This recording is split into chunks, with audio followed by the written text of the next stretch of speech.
Hello and welcome back to Beyond the Deals podcast. I'm your host, Gabrielle Simmons. And today I am here with a very special guest, Adam AAA Adams, the one and only. It's good to be here. Thank you. Thank you for making the drive as well. It wasn't long. Good. And I'm glad we haven't gotten snow yet, but Right. by the time we finish, we might. Yeah. Quick shout out to our sponsor, Builders Outlet. Builders Outlet is your go-to for windows, cabinets, doors, and trim. They're located here in Denver, right by the stadium, or you can check them out online by going to buildersoutletco.com. All right, Adam. Speaking of, if you have any needs for windows, doors, cabinets, or trim, Yeah. Builders Outlet. And we can get you some cool discounts. But you primarily invest, you do many things, but you primarily invest in multifamily real estate, right? Yeah. Tell me a little bit about that part of your life. I know there's so many things that you do. Just tell us more about the real estate aspect. Growing up, my stepdad, he, 1997, I think, is when the book Rich Dad Poor Dad came out. He studies books. He studies investing. He's always been an investor and a business owner. And he used to tell me that's what I needed to do.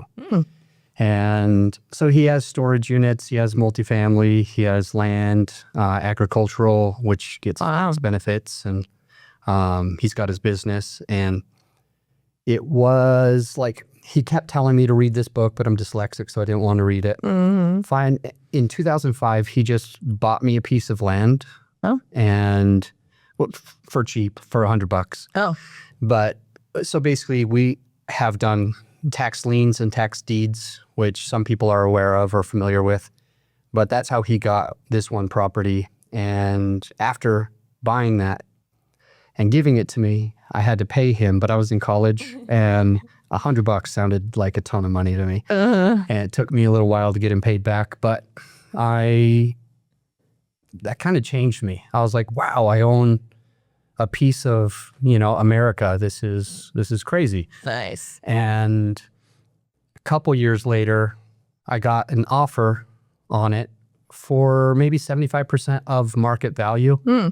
But I was going to school for music education. I wanted to be a teacher. And selling that piece of land that I bought for $100 made more than I would have made in an entire year. Oh, yeah. And I was just like, why would I do this? Why would I spend hours and hours just to make that amount? And so I figured I should probably read that book. So it was not until 2007, 10 years later, that I finally read the book and learned about the 4 quadrants, the employee, investor, business owner, and what's the other one? Self-employed. And just thought, okay, I've got to figure out how to do what my dad's been doing, because now that I see this much value, I got to figure this out. So that's when I started my first business and started managing properties. So you left college after? I ended up graduating. Oh, okay. But never using my degree as a teacher in that way. No. I teach and coach. I've done real estate coaching, podcast coaching, and fitness coaching. So I do use some of the the lessons that I learned. But Right. I've never tried to do that. I've never tried to actually become a teacher in that way, because it just didn't. I made too much on just that one property. So Yeah. that was kind of like my start into it. And then I bought my first triplex in 2008, as the market was starting to come down, and had my tail between my legs for a little while, was scared. And 2015, I was like, okay, I'm going to go all in on real estate investing. So I started buying a lot of properties with partners and ended up syndicating deals. Now, the property you bought in 2008, right as the market started to go down, you just held on to it, right? You didn't. I did nothing to it. I brought my four-wheeler, a little quad, out one time and rode around the property. But other than that, I think I only saw it one time, and yeah, I never improved it. But I got lucky because these lots got like fiber optic internet and electricity and water some point after I acquired it to around the time I was selling it. And so the values went way up, but I didn't have to do any of that. I wasn't really involved in it. I was still in college. And you spoke to having like your tail between your legs for a little bit, right? Because you're seeing the market changing, going down. Yeah. And I just want to speak to that because the part that a lot of people in investing don't pay attention to is the part of like, okay, you might feel scared at the moment because you're seeing values go down. I just saw a report today about Colorado experiencing the most decline in property values, right? But if you hold on, if you don't sell it, you only lose when you sell. Exactly. Right. That's very true. So it's scary, but you held on. And then at some point, do you sell it? And that one I lost as a deed in lieu of foreclosure. Okay. In 2011, the market was still slow in our area, and I made a few mistakes. So a few interesting mistakes that I think matter to the listener. When you think you want to save money, $300 seems like a lot for me to pay an attorney to draft a contract. So I made my own contract. And another thing is I didn't want to have a property management company because on that triplex, I was making about $300 a month. And if I would have had a property manager, I would have just been breaking even. So instead of breaking even and having everything done right and having contracts right, I did a lot of that stuff on my own, thinking I could figure it out. And as a result, I lost a ton of money. But then if you go on top of that, and the market was tough, and it was hard to find people that would pay rent and be able to pay rent. Right. And ended up I was making good money with a business that I had for a long time. And then after 2008 and 2009, my company went from 13 employees down to just one part-time employee. Whoa. And so I went from easily netting 20,000+ in college per month to essentially just like barely scraping by. Yeah. And my tenants weren't all paying rent, and I wasn't skilled to do evictions like a property manager would. And so I ended up just paying the mortgage from my own money for months and months and months, and finally doing everything on my own and like kind of not being willing to talk about it, not telling my dad, for example, who would have been able to easily help me out of this, not being able to talk to attorneys, not being willing to hire a property manager. And I ended up losing that property. I called I had a private money loan. So I called the guy, Tom, and I just said, hey, I can't give you my mortgage this month. And so he starts going by these lists. He goes, okay, here's something you can do. Like, I've been doing that for the last 6-7 months. And I've been paying all of this out of my own pocket, even though nobody's paying. And I'm at a place where I can't do anymore, you know? So he goes, no problem. I'll fly out there from California and we can just sign deed in lieu of foreclosure. And that was my tail between my legs because it was embarrassing. I didn't want anyone to know. Granted, there were some market things that were happening, but at the same time, I completely mismanaged my property. I could have done something completely different.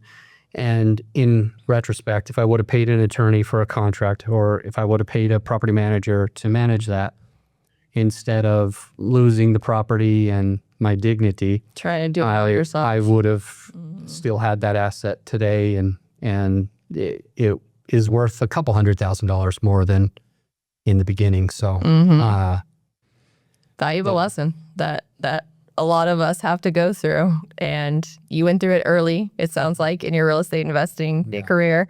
I did too. Same thing. I had built a portfolio actually of several properties, and then ended up with the market changing end of 2022, life, family things, over leveraging myself, buying one too many properties. That was an emotional buy.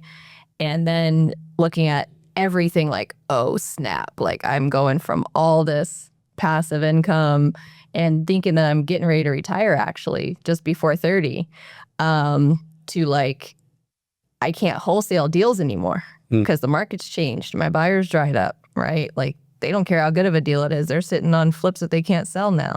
Yeah. What year was that for you? End of 2022. Okay. Yeah, right when rates went up.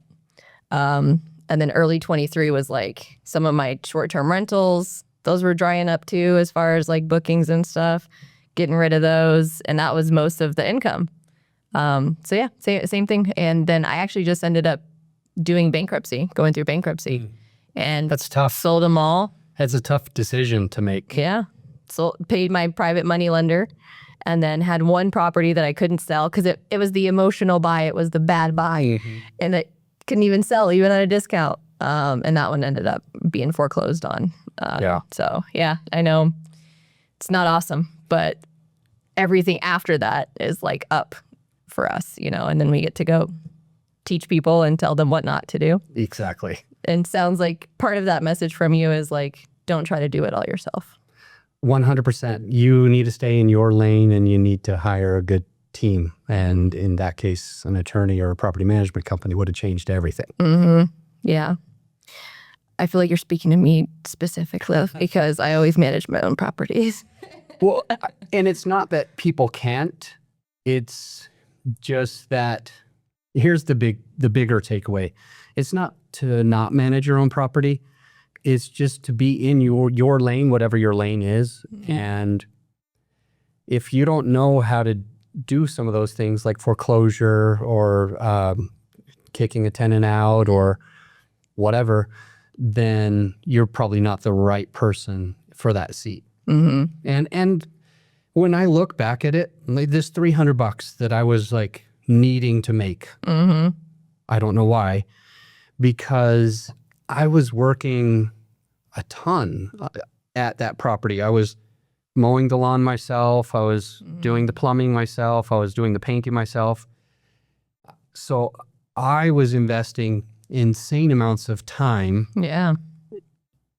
Meaning that it was taking away from a business that was making, over $250,000 a year when I was young. And it's like, why would I like lose out on being able to make hundreds of dollars per hour just to save this $300? So I think I was sometimes working anywhere from 20 to up to 60 hours in a week, which sounds insane, but it was just me trying to figure it out. Wow.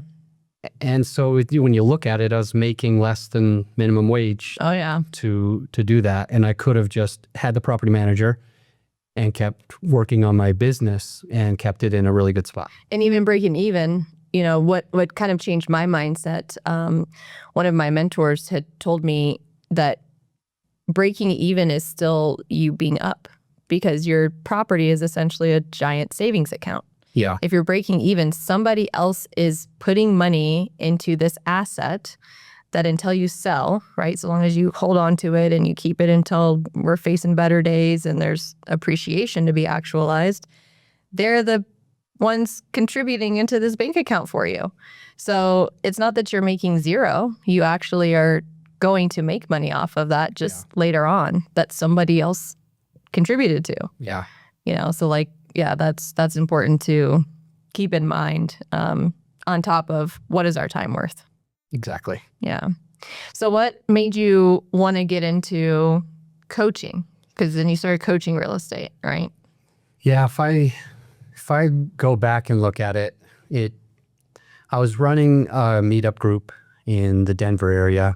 It ended up being the most active meetup in the state of Colorado, and like it was awesome. I loved it. Right.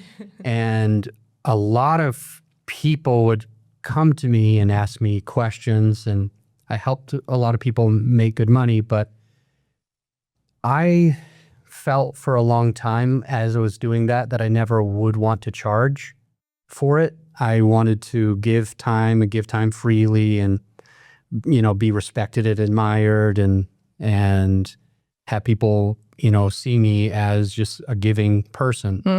That was a big deal to me. And that one day I just noticed that I think that week I had spent like I went to lunch with 3 or 4 people, and I did dozens of my 10-minute calls. People book calls with me. And on those calls, I would pour in. And I just said to myself, why won't I charge for this? Well, the reason is because I don't want people to think I'm a sellout. And so I decided I'm already coaching, and let's see how we can do this. So I started just coaching people in creative real estate, figuring out solutions to difficult deals, helping people to be able to buy even when the seller wants to sell and you want to buy, but some reason you can't make it work. But if you just figure it out creatively, you can get a win-win. Right. So I started doing that, and it ended up being like really fulfilling. Like I was making good money doing something that I loved, and it just, what's the best way to say?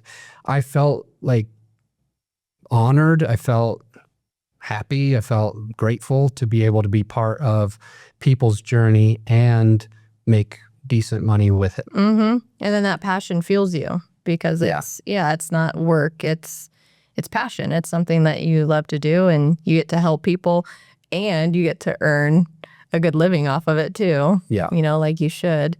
And what did the next transition look like for you after that? Well, I was syndicating deals, raising money for multifamily property, and end up making enough that I started being a limited partner and investing in other people's deals.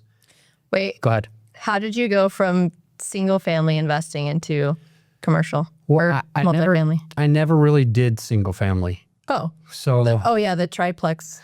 yeah, I mean, I had a piece of land at first, and my second investment was a multifamily. Okay.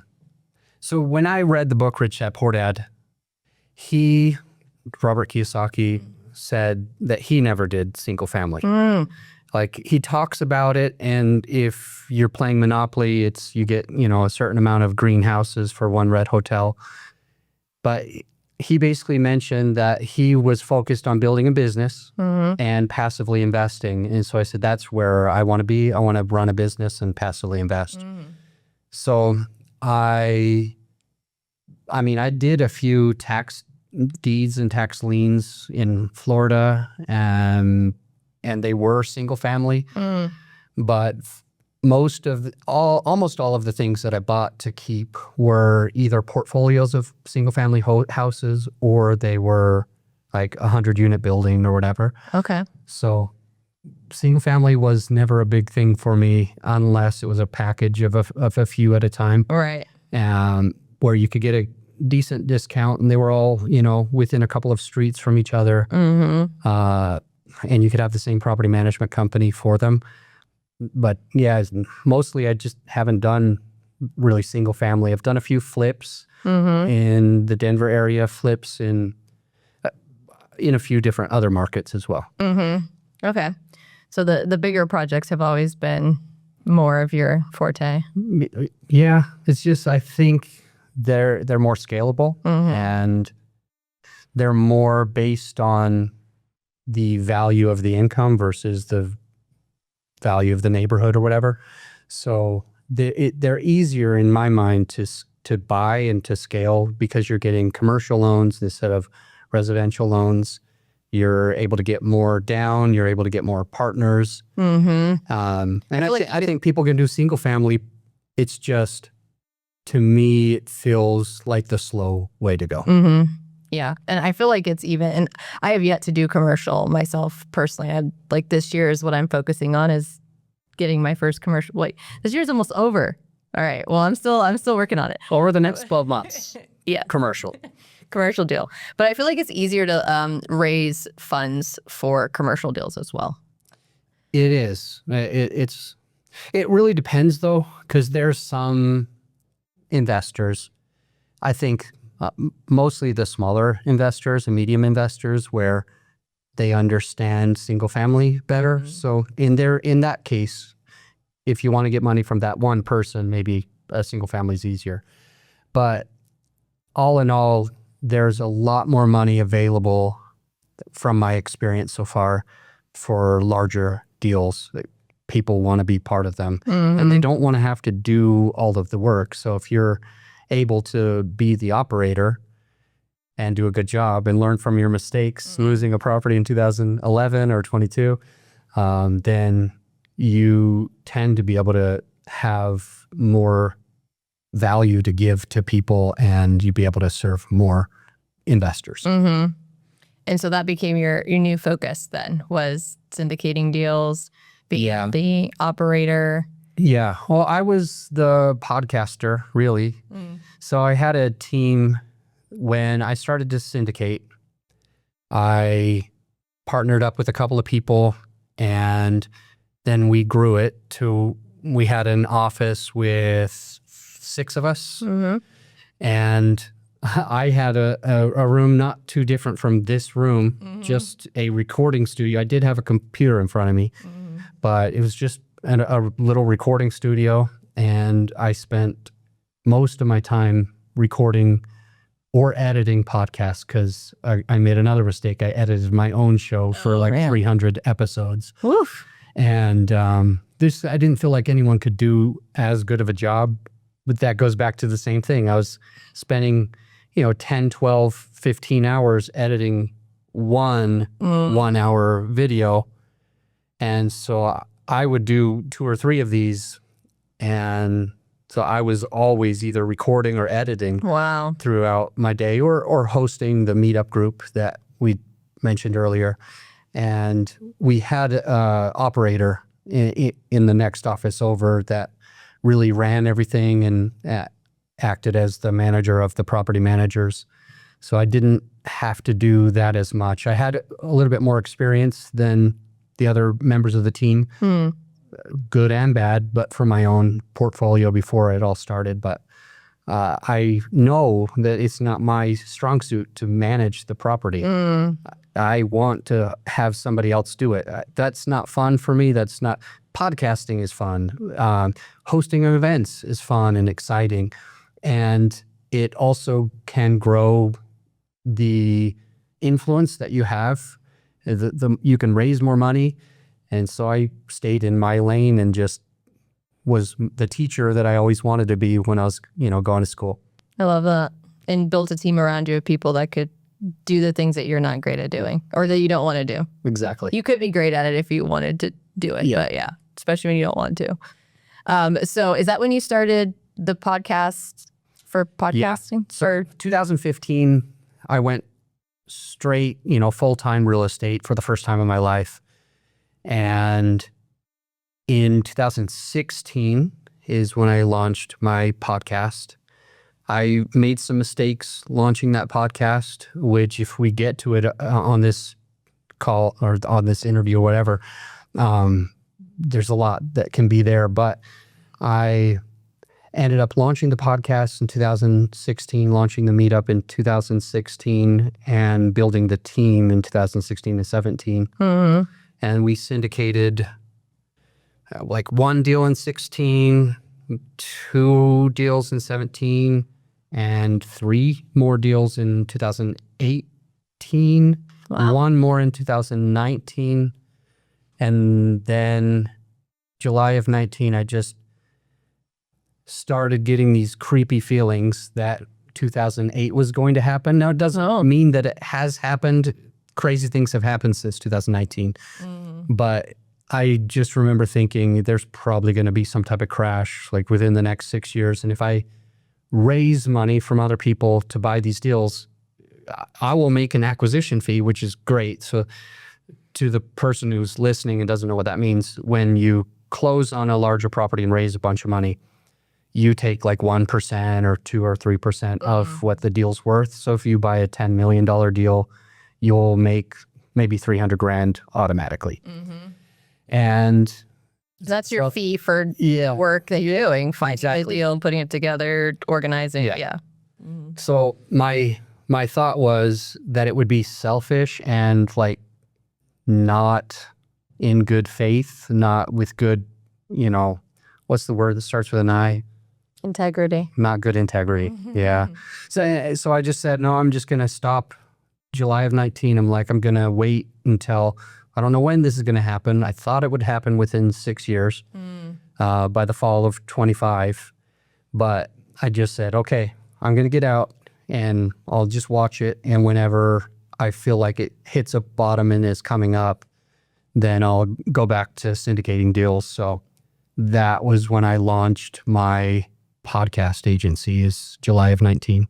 That's amazing, by the way. I just want to speak to that is not a very common thing that you see, especially in this industry where we're not regulated. There's nothing that's telling us that we have to act ethically, right?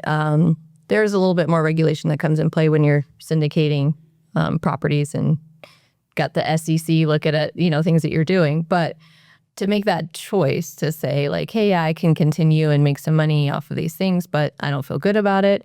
I don't want to take people's money and put it into potentially bad investments that are going to be upside down or could be upside down, right, in the near future.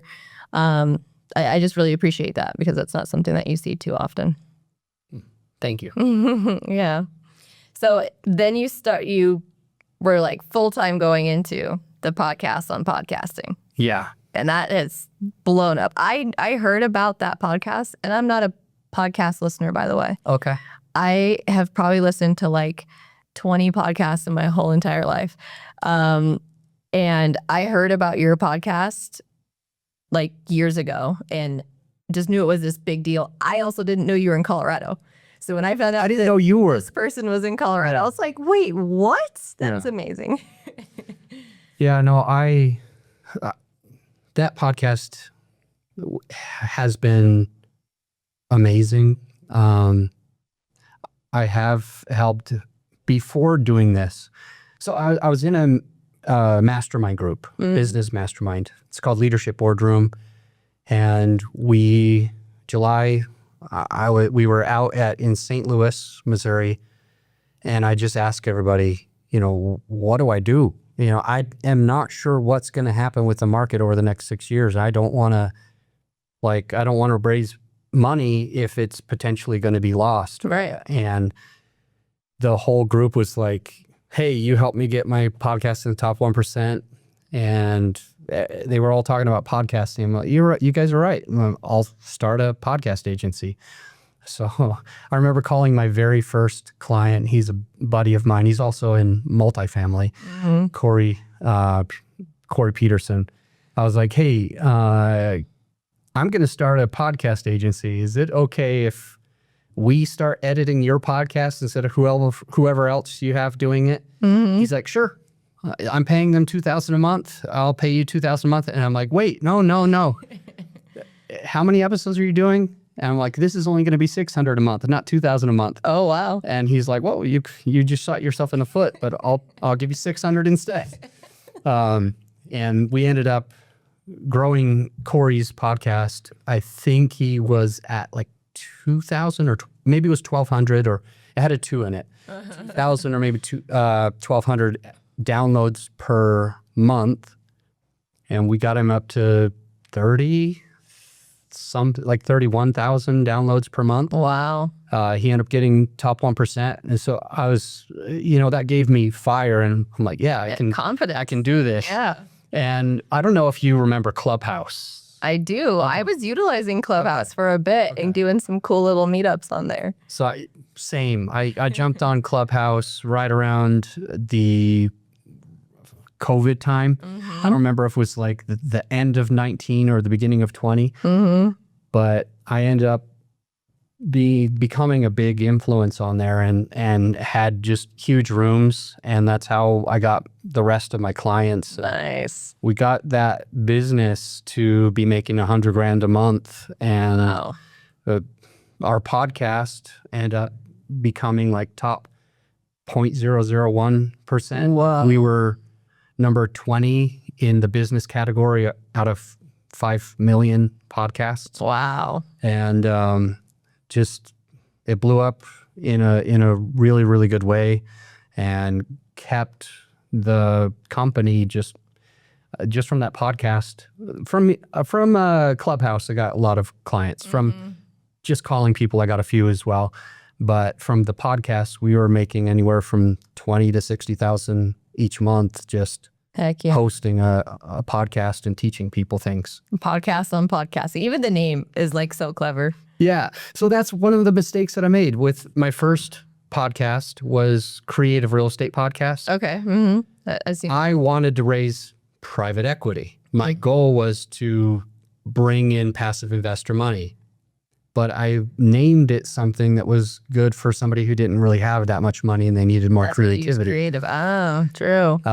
So when I started the podcast on podcasting, I went with something that really just spoke to people. Is to the point about, like what this is actually about. Yeah. Yeah. And that's not a small thing, by the way. Like you say it so just passively that you've been able to help your clients, and starting with Corey, make their podcasts get up in the rankings to top 1%. Like that's huge. That's a huge feat. It is. It got harder in like 2022, 2023, and now. Because everyone has a podcast. Yeah, in 2020, tons of people started new podcasts. 2021, tons of people started new podcasts. And 2022 it started getting really tough for us. Algorithms started changing. But we are still at 100%. Like if somebody pays us to get in front of listeners, they have been getting in front of listeners. Sometimes it costs us money because it's harder, but we have a perfect track record so far. That's amazing. I was looking at some of the options and just like what you guys offer, I've never seen or heard of before. And I think that it's great that your company exists to give people that, because one, you're solving such a big problem for us, so we don't have to do it by ourselves, and also it's been proven, so we don't have to like reinvent the wheel. I say we, like I podcast and we just put stuff out there. There's no real system to it yet. But even just learning about what you guys offered plants so many seeds in my head about like how this could be something that is bigger than it is, following a system that is proven, putting some marketing dollars behind it, like the importance of that, and taking something that I feel like started for a lot of us as just a way to connect, especially during COVID. We just wanted to connect. We just wanted to talk to people and learn.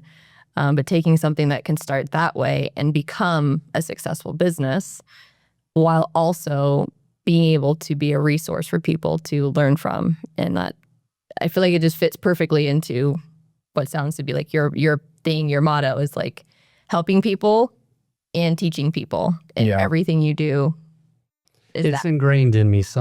I love teaching, coaching, pouring into people.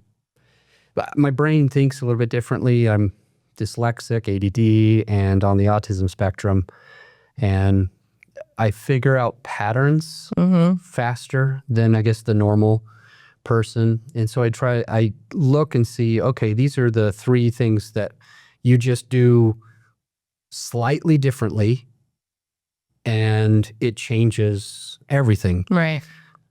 So Pattern recognition. yeah, exactly. So with real estate, I taught it differently than anyone else was teaching it, because I just found these couple small things when it comes to podcasting, it's just little subtle things that we do. Like, for example, at the end of a podcast, right? We were talking about that before we started recording.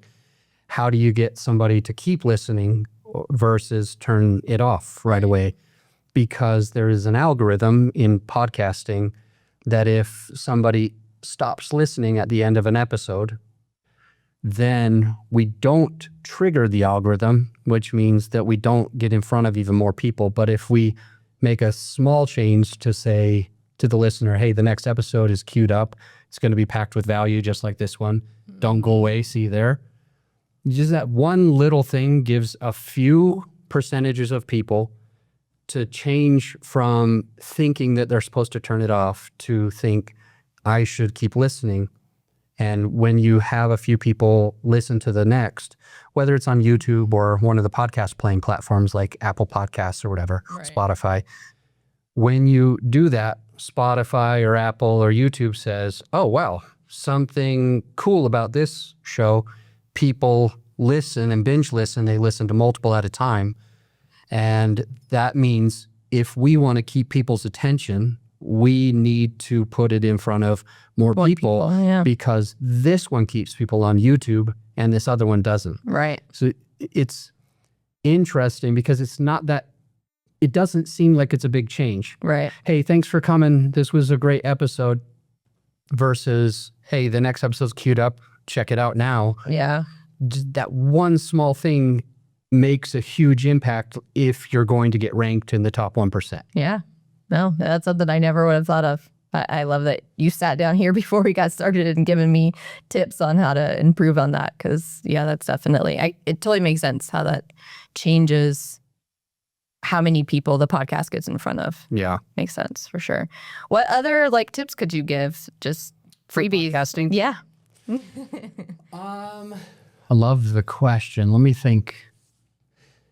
Here's one you did wrong. Here's one that you don't do wrong, but most podcast hosts do. These other hosts, believe that they're talking to an audience. They jump on and they're like, hey, everybody, or hey, guys, welcome back, everyone. Hey, it's good to see all you friends again. Or if they're interviewing somebody, hey, Adam, can you tell all of our listeners how to do this thing? Versus, Adam, we've got a listener who's probably going through XYZ. How would you coach them to do this? Speaking to a person, an individual. Yeah. So I've spent a lot of money on coaches and mentors, and I did some speaking coaching.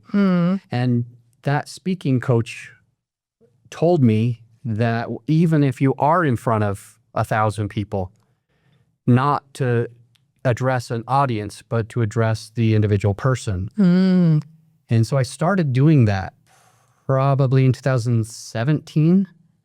And whenever I got off stage, as I used to speak at a lot of real estate groups, really around the country, LA, Chicago, Florida, and all over. And when I switched that one thing, I started getting people coming to me at the end of a presentation, multiple people that just came and said, Adam, it feels like you were talking just to me. Well, I was. I wasn't addressing everyone else. As soon as I say, hey, everybody, if I even wanted to have a one-on-one, intimate type of, not sexual, but intimate relationship with that person, they would only be thinking of all of the other people I'm addressing. But when you just say, hey, welcome back to the show. It's good to see you again. Hey, we've got a listener that probably is thinking about X. When you change it from talking to a lot of people, whether you're on stage or on a podcast, and talk to one person, that person is like, you were speaking directly to me.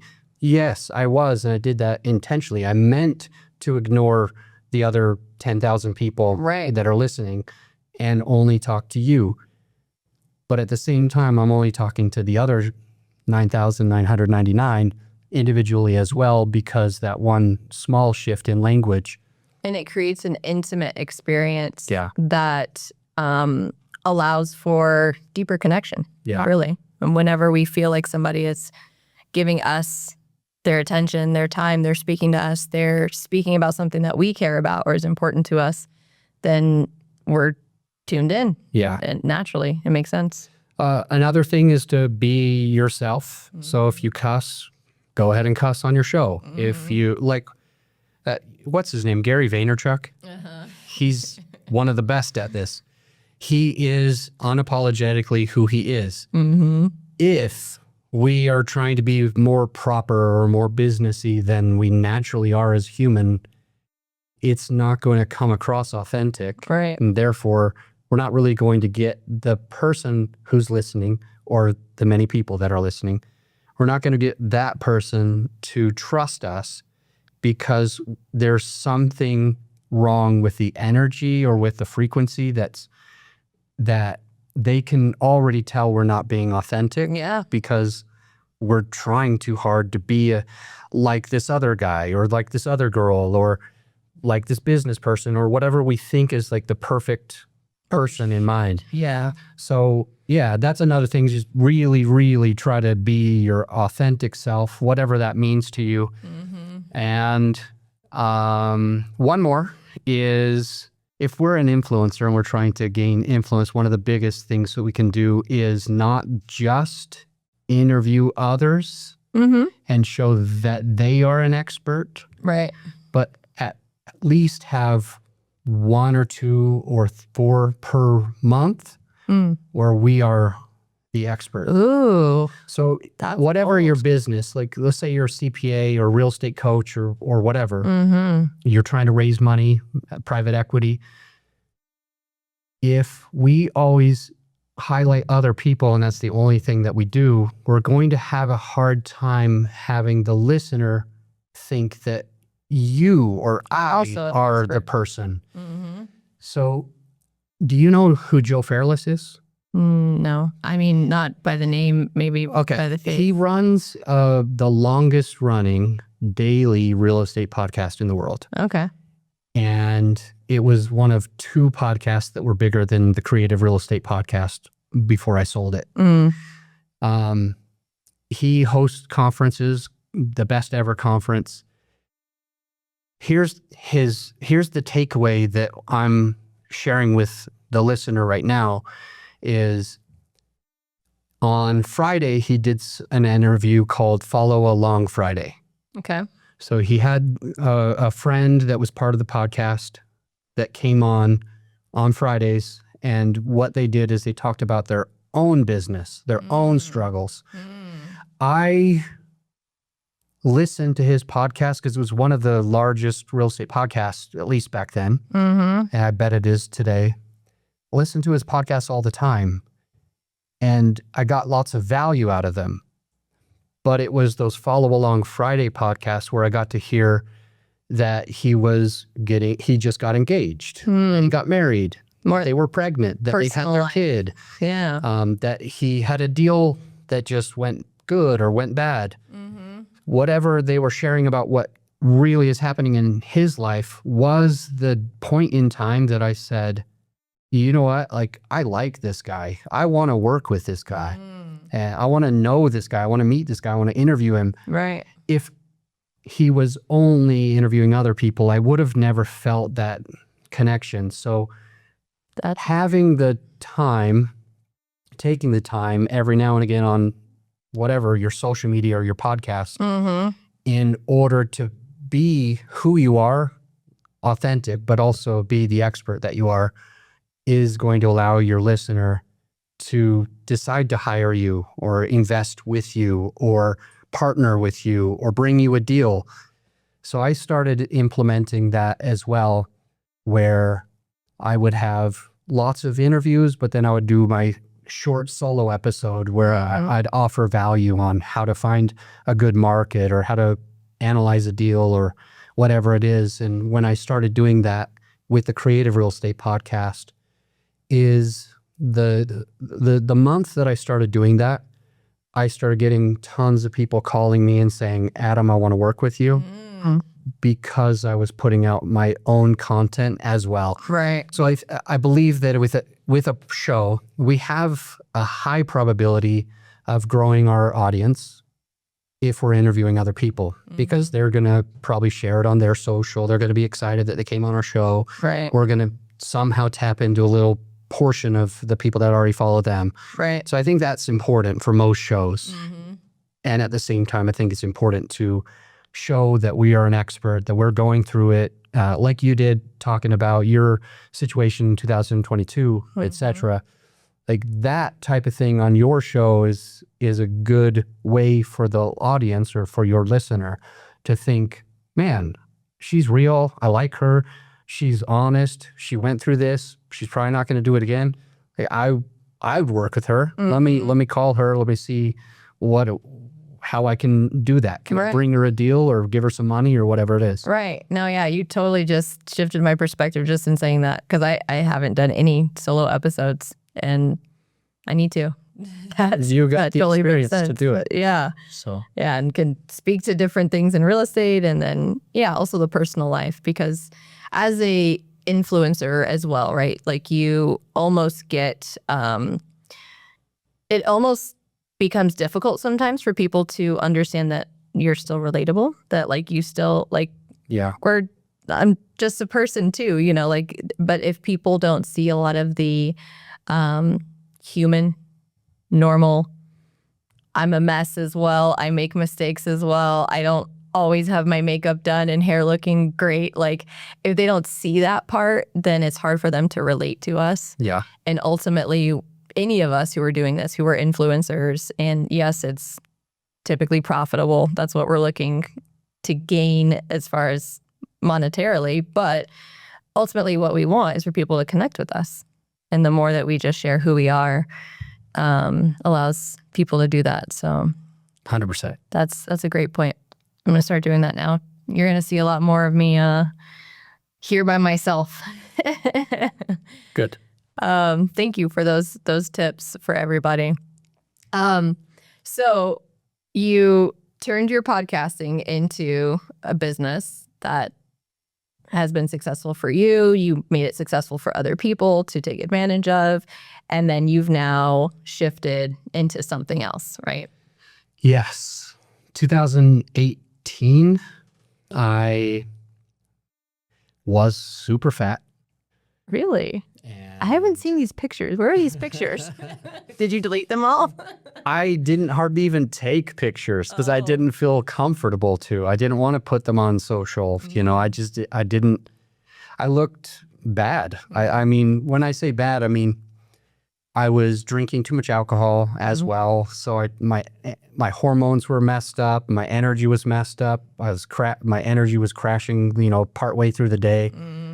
I was eating terrible food, and I had been an athlete in the past. Like I was a wrestler, track star, triathlete. Wow. And after, raising kids and focusing on my business, maybe working between 60 and 100 hours in a week on building a business, I let my health go and was eating fast food, drinking at night. Yeah. And I remember my son called me fat. Oh. And I was like, I'm not. I'm like average. He's like, no, you're fat. Gotta love kids. And I was at a different mastermind event. Rod Cleef had me be one of his founding members of a group that he did around that year. And I got up and I told everybody, I was like, I don't even want to talk about business. Like my health is horrible. I don't feel good. I'm unhappy. I'm working my A off. And what can I do? And I got a lot of feedback about, hey, go for walks. You need to be exercising. You need to be eating a little bit different. So I started focusing on health, and I consumed as much online content as I possibly could. The problem with online content is it's not all based in science. So I learned that veganism was the healthiest way to go. And so I tried a raw vegan diet, and I only made it 91 days and my blood work got horrible. And so I looked for the opposite, and I became a carnivore and, just eating ribeyes. And I learned about fasting, and people talk about all these benefits of fasting. And so I started doing that. So I got to a place where I was eating 4 meals per week and going to CrossFit 6 days a week, riding my mountain bike. Whoa. Like up to 12 times in a week. So I do like 1, 2, or 3 bike rides per day. Wow. So I was getting 2 hours of cardio a day, 1 hour of like strength training and CrossFit. And I was barely eating. And I'm like, why do I still have so much fat? Why is the only thing that I'm losing when I lose weight my muscle? And I hired a coach, a health coach. We went over my blood work, and he's like, you're doing too much cardio. You're doing too much exercise. You're doing too much high intensity. You're not eating enough. You're not eating enough carbs. Right. And I told him, I was like, you're wrong. Like, I've been watching social media for a long time. Carbs are bad. And he's like, they're not bad. They're really good for you. And that's why you're having all these issues. So 3.5 years from 2018 to 2021 or something, I followed social media's advice. And I did lose 26 pounds, and I did feel better. But And that's not a lot in 3 years. it's not a lot. 26 No. pounds is not a lot in 3 years. A pound a month or something. Right. So I ended up saying, okay, bro, I trust you. I just do whatever you tell me. I'll eat these carbs if you really think that they're going to be good for me. I'll eat 4 meals a day instead of 4 meals a week if you really think that. And I'll stop riding my bike for 2 hours a day and just walk like you're telling me. And one of us will be right. 3 months later, I got a 6-pack, and I've had that now for 4 years. Wow. How much did you lose then during that? I lost another 27 pounds in 3 months. Wow. Yeah, 26 in 3.5 years. And then in about a 12th of the time, I lost 1 pound more, like an additional 27 pounds in just 3 months. And a 6-pack. My natural testosterone without injections or anything went from the 300s to the 1300s. And if anyone knows what that means, the 300s is like the low end of what average is right now. And 1300s is like insanely high. And that happened by eating 4 meals a day instead of 4 meals a week, by eating carbs instead of just, trying only vegetables or only meat. So the increase in testosterone happened naturally, not from injections. Like that's just from you changing what you're eating, how often you're eating. Lowering stress, sleeping better. He added magnesium. He added some fish oils. He helped me tweak a couple of things that I was eating, like eating an avocado every day, eating a couple of Brazil nuts every day, eating more eggs, because I just didn't know what it really took. And as soon as I got 6-pack lean for the first time in my life ever, I was a skinny kid. I was an athlete. I was a wrestler. I mean, I did gymnastics. I was good at almost everything, but I never was shredded. In 3 months of just doing it his way and looking at the blood work and then eating to optimize the hormones naturally, lowering cortisol, which is a stress hormone, ended up bringing up the testosterone naturally very, very quickly. That's incredible. And as soon as I came out of the calorie deficit, just to basically eating lower than I'm burning, and I started like lifting weights and eating a little bit more, I'm not huge or anything, but I got a lot more muscular just by doing it that way. Yeah. And here's the thing, that year I 12x'd my income. Wow. I had made fair money before, but I made in a month what I was making in a whole year. And I just said to myself, like, I feel better. I have more confidence. Like my, intimacy with my partner is better. My relationship with my kids is better. I'm not screaming at them. I'm not mad at them. And I never I couldn't hold my temper, but I didn't know why. I thought I became a bad person. But ultimately it was because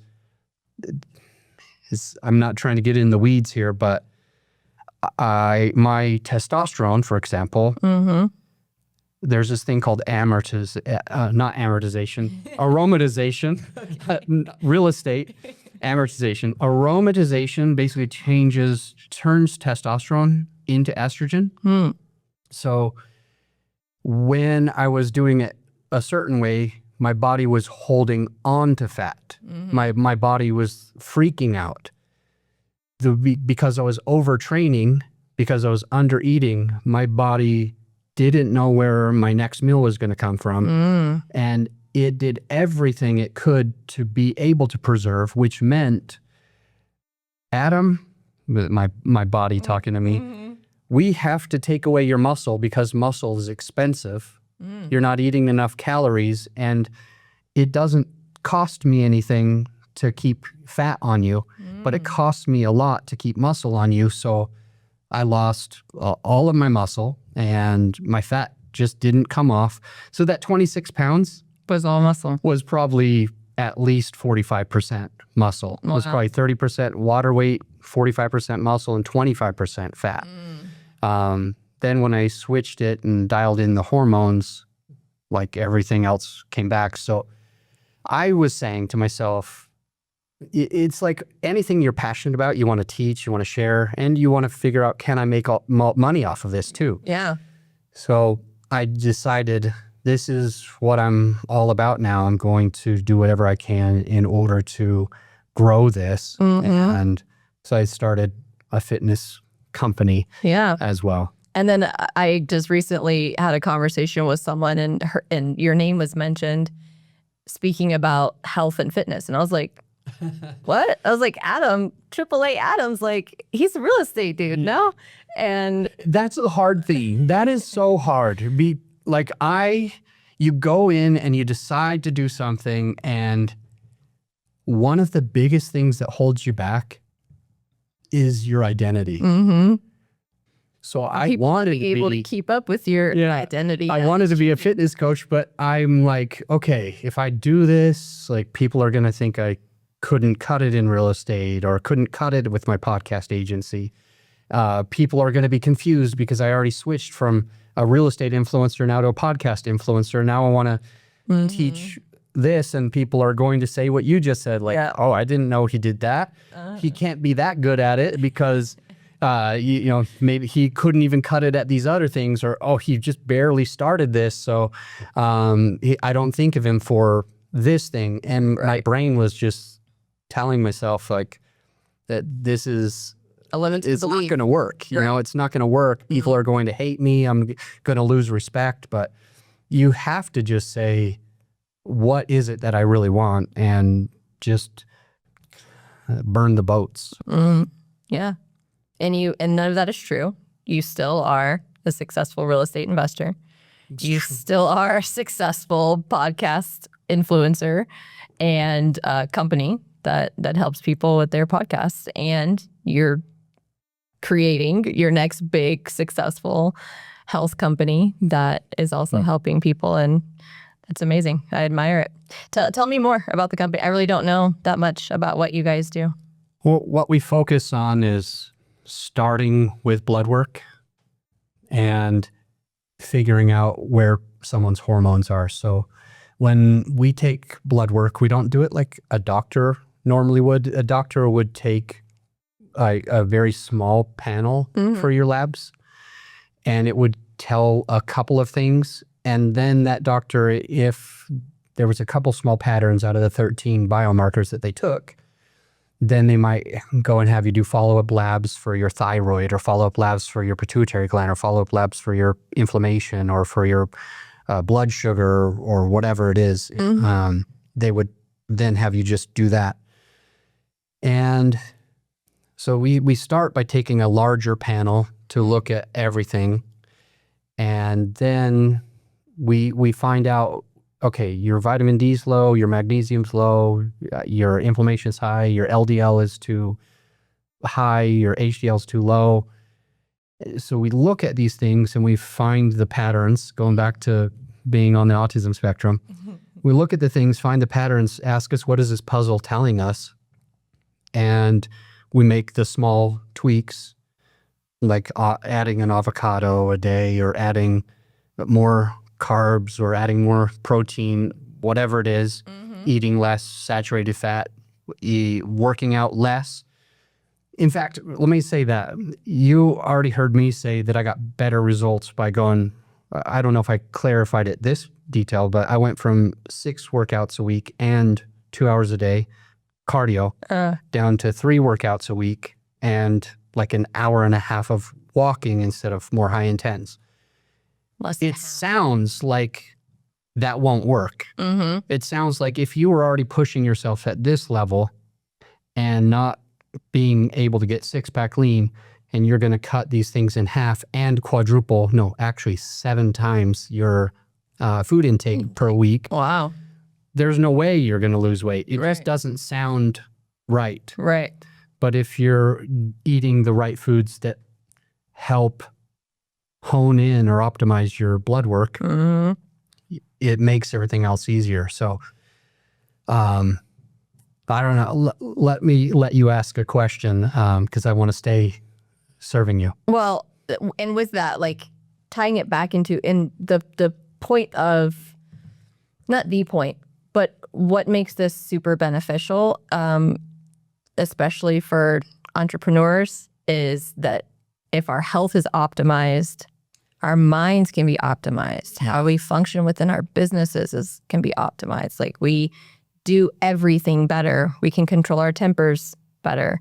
We can sleep better, right? All of that. Yeah. All of it goes into, and so I'm really intrigued by the fact that you guys start with the blood work and are looking at that, because then you really are starting from a science base and not just videos. Yeah, it's like most of the other programs are cookie cutter. Something worked for somebody, call it the keto diet, call it CrossFit, call it whatever. Something worked for somebody. Now I'm just going to make it easy on me and I'm going to sell that package to everybody. Well, with my business partner who's done a lot more fitness coaching than I have, we've worked with over 1,000 people. And out of 1,000, literally no 2 have ever been prescribed the same diet or exercise or sleep. It's unique every single time because the blood work is unique. It's like a fingerprint. If I told you that I added Brazil nuts and eggs and whatever else, carbs, and then you went and tried that, it doesn't mean that it's going to work for you. We need to see what's under the hood. We need to look at your blood work. It's like, so I've had like 3+ clients just in the last 2 months that came to me, and the prescription was specifically, I'm saying you're working out too much. We're going to cut that down to like 50 or 60%. You're eating not enough. We're going to increase that by 20 or 30%.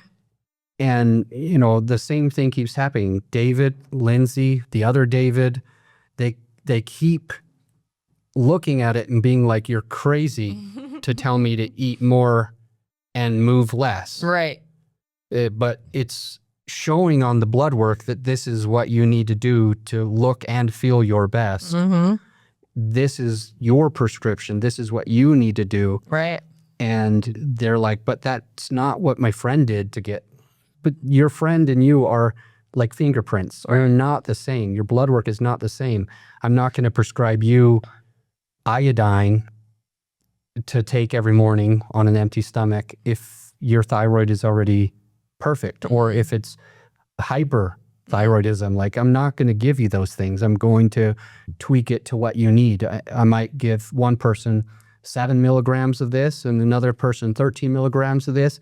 And the other person, I say, hey, you need to avoid that thing completely, or else you're not going to look or feel your best. Right. Yeah. And then you do like periodic updates, I imagine? We do. What's most normal for most of our clients is we take labs every 2 months. Okay.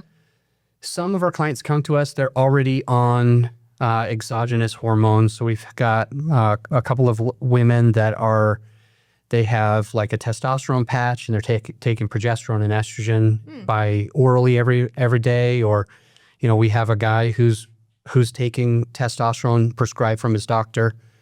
There's a 69-year-old we're working with, and actually we're working with a couple. So Mark and Catherine. Mark is 69, Catherine's 61.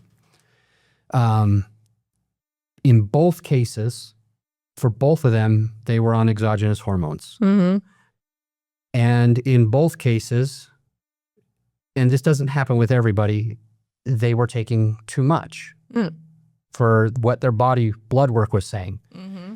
So with Mark, I changed his testosterone from 25 milligrams, or 25 milliliters, sorry, is like 50 milligrams, 3 times a week, down to 0.13, so like 26 milligrams twice a week. Okay. So it basically cut it almost in half. And he's like, you think I'm going to get better with this? And I go, yeah, because this blood thing says this blood thing says that, this blood thing says this. And that's why you're taking too much and we need to bring it down. And my assumption based on the way that this looks is if we do this for 2 months, you'll probably be able to increase the testosterone again without all of these side effects. We just have to do this protocol for 2 months. So we did that with him. Now he has visible abs at 69 years old. Wow. Like he just sent a picture yesterday or the day before. He's out in Mexico and he's stoked because he looks amazing. Yeah. And his testosterone was able to get back to where it used to be. Wow. I mean, his prescription. So we were able to increase it again. And we took his labs the third time about 3 weeks ago. So we took his labs the third time about 3 weeks ago. And the amount of testosterone that he was taking increased back to where it used to be before. And his labs are showing exactly perfect. He went from scoring a 6 out of 10 in the way that we judge blood work to scoring a 7, and now he's an 8.3 out of 10. And he's like, that's crazy. I remember you telling me that I would maybe be able to increase the testosterone dose after I did these protocols with you. And like my blood work is so good now. His partner, Catherine, this is just complicated, especially if the listener doesn't know all this stuff about blood work. So I'm trying to not talk all over.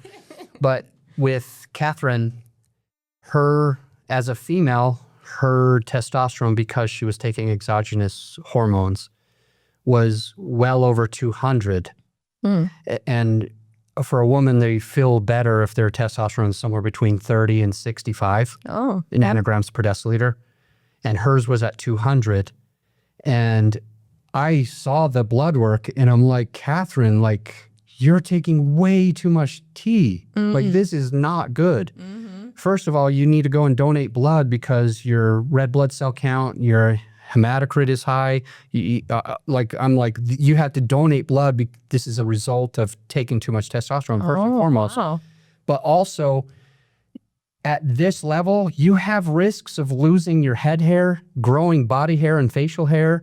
You have risks of like challenging and arguing and yelling at your partner. And like based on just what this looks at, it seems like you're probably getting in lots of fights with Mark. And I'm not saying you have facial hair. I don't see it, but like, it's likely that you're going to be getting those results. And she started crying and she's like, no, you're right. Like my head hair is falling out. And that's I'm common getting facial hair that I don't want. Yeah. And he and I are arguing more than ever. And so I'm like, Wow. you have to bring this down. So I gave her the protocol to give to her doctor. And she was in tears. She's like, Adam, I've been working on this blood work for 12 years straight. Whoa. With a team of natural doctors and regular doctors, and none of them have ever told me that I was taking too much testosterone. They keep hearing that I'm not feeling good, and they keep bumping up my T. Oh, wow. And so we took her levels again for the second time, and she's in a perfect place, and we've been able to balance both of their hormones.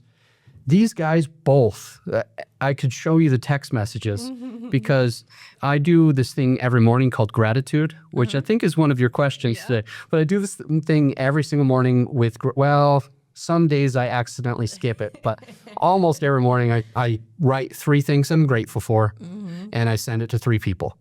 Nice. Well, Mark and I send each other back and forth. So I'm always texting him. He's always texting me.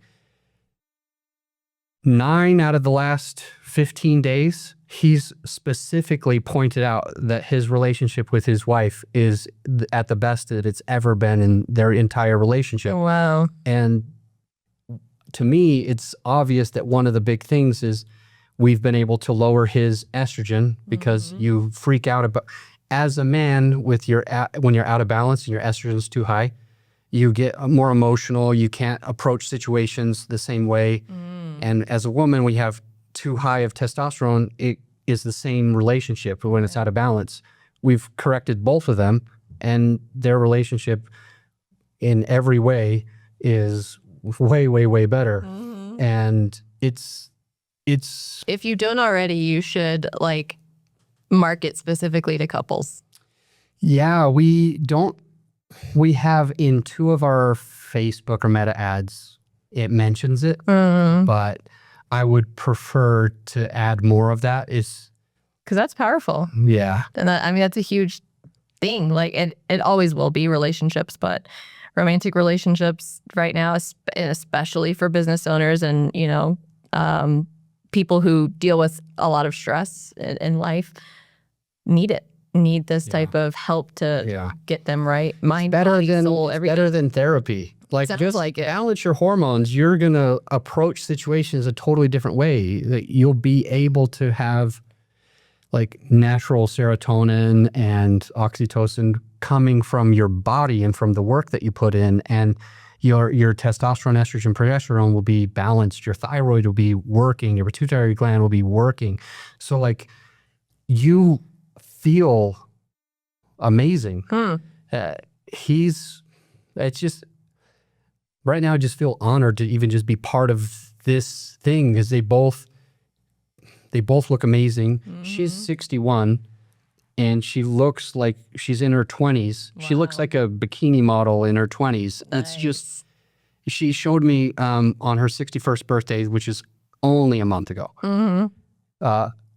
a side-by-side picture of just like 1 year ago on her birthday and then this year on her birthday. And I'm just like, you look so good. Wow. And it's the best she's looked or felt her whole life. And the thing that makes me mad is that the doctors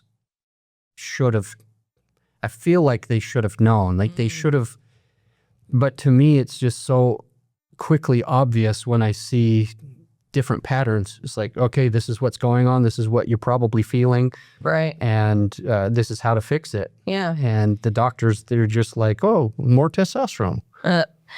And you're looking at it from a different perspective, I think, even than most doctors, which sounds weird to even say, but... Yeah. Well, because I'm going to interrupt you brief. Doctors see an issue. Right. Almost all the doctors, not every single one. Some of them are better than others. But they see an issue and their only change is, I'm going to put your cholesterol's high. I'm going to put you on something to bring it down. Your blood sugar's high. I'm going to give you something to bring it down. Right. Testosterone's low. I'm going to give you exogenous testosterone. But what even like male clinics, hormone clinics that are supposed to specialize in this, they are clueless. Like they just don't give protocols that really work. They don't give, okay, I need you to sleep better. I need you to walk in the morning. I need you to get more sunlight. Right. It's crazy to me that I could learn this in 4 years on my own when a doctor who went to school for it and has been practicing for 20 years can't understand the blood work or can't figure out how to change it. And their only thing is, oh, it looks like you're bleeding there. Here's a Band-Aid. Instead of, it looks like you're bleeding there. We need to keep you from walking into sharp objects. Right. You know, like, why just bandage everything? And the other issue is for example, your cholesterol is all out of whack. So your good cholesterol is HDL and it's too low, and your bad cholesterol is LDL and it's too high. So you want it to be like this, but it's like that. And they go in and they're like, all right, I'm going to give you testosterone. And I mean, maybe that isn't obvious to the listener, to you right now, but essentially exogenous hormones make that relationship between LDL and HDL even worse. There's lots of side effects. We don't want people to have to be on them, but the doctors are like, oh, you're going to feel better if I give you this.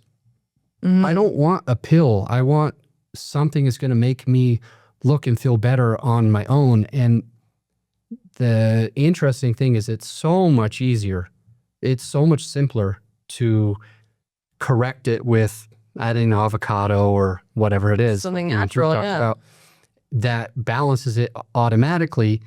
And then your testosterone goes up, from the 300s to the 1300s naturally. Right. And you're not effing with your cholesterol and your red blood cell count and all these other issues that come from bringing in the exogenous hormone. Right. So what you're doing is much more of a natural, it's more natural based. And I'm sure. Yeah. Our goal is to prescribe foods, exercise, sunlight, sleep in a way that we need. Prescribe foods. Versus something that's going to cover this hole, but bring up 3 other holes over there. Yeah, that's amazing. I want to learn more because I don't know squat about body.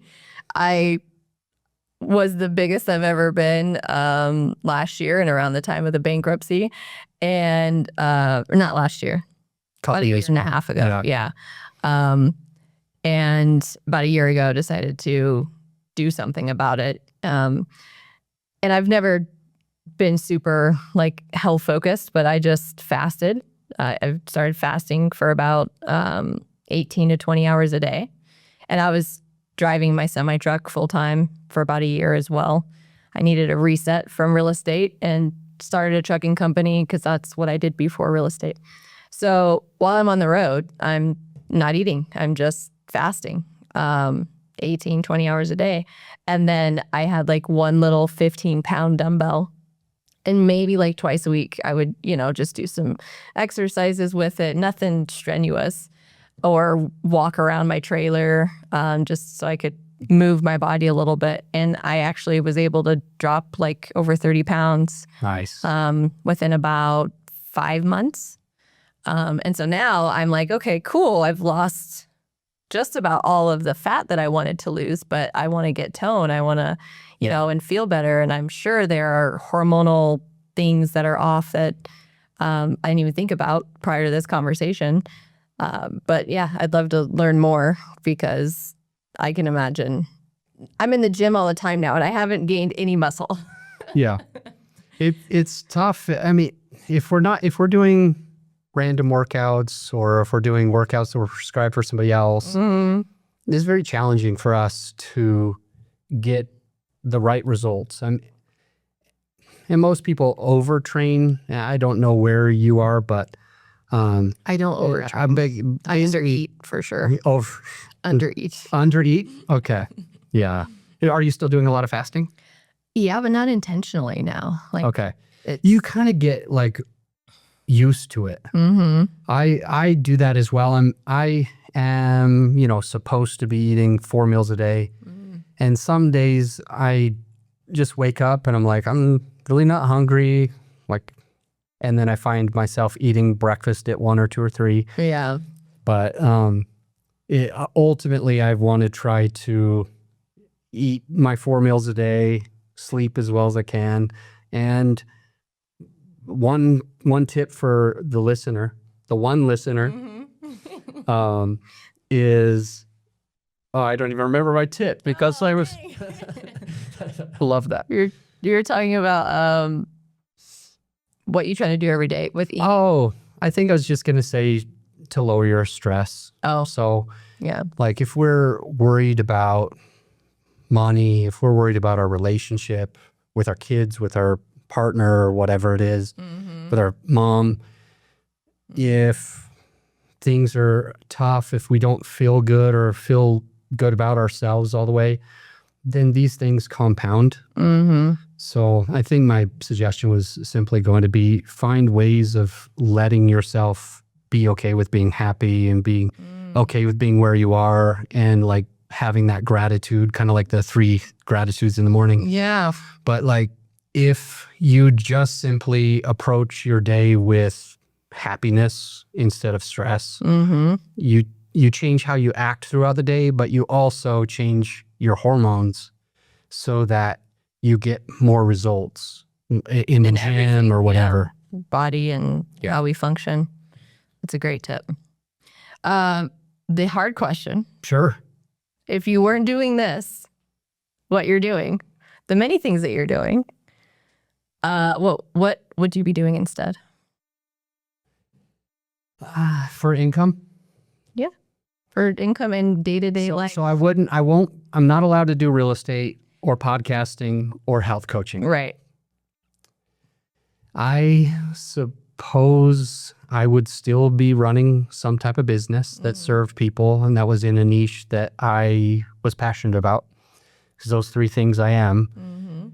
And I would probably still be like speaking or coaching somehow. Am I allowed to say that, or am I not even allowed to coach? You can, yeah, sure. Okay.